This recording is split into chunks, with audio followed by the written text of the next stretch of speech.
Threat, the sequel to Sudden Threat, and books beyond. Rob introduced me to Brad, who has simply been an unbelievable mentor through the publication process, not to mention a first-class friend and best-selling author. To my entire family, who has been so incredibly supportive of me over the years during military deployments and the usual roller coaster of life, I say, thank you. My parents, Bob and Jerry Tata, in particular, have been steady supporters of my writing even when life seemed to get in the way. Prologue. Nangarhar Province, Afghanistan, December 12, 2001. Matt Garrett. Matt Garrett pulled his white Gore-Tex hood over his forehead, warding off the biting winds that sliced downward from the 14,000-foot peaks of the Tora Bora Mountains and rifled through his layered Afghan garb like invisible sheets of ice. As he turned his head slowly to check on his three other men, the snow felt more like pellets firing sideways at his face by enemy weapons. Holding in position a mile inside the Pakistani border, overlooking a small, nameless village, he studied the handheld monitor and watched the grainy, barely discernible Predator video feed as it followed the ambulance that had passed through Torkum Gate, the fabled Khyber Pass. The ambulance turned north on a small road out of Peshawar, and then the video feed was lost due to the blizzard. Matt had just led his team from Jalalabad through the rugged, snow-jammed trail north of the pass separating Afghanistan from Pakistan, while the Eastern Alliance, fortified by a consortium of special operators and some of his cohorts from the CIA, had attacked Tora Bora. The night before, Matt had stared at the map hanging in the small shack near the Jalalabad airfield as he listened to the fight raging in the windswept mountains. Then he heard the announcement of a ceasefire from the generals in the Pentagon. "Bullshit," he said. "Head fake." Matt figured that with all of the intelligence assets watching and listening to Al-Qaeda in the mountains, he would form a supporting effort. His study of bin Laden had always led him to the small village in Pakistan that he now viewed through the scope of his M24 sniper rifle.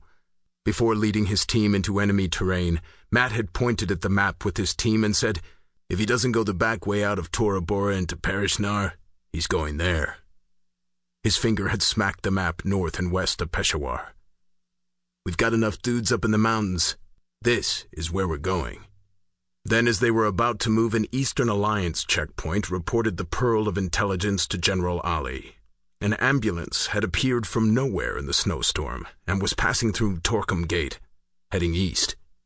"That's him," Matt had said to his men. "Get pred feed over it now."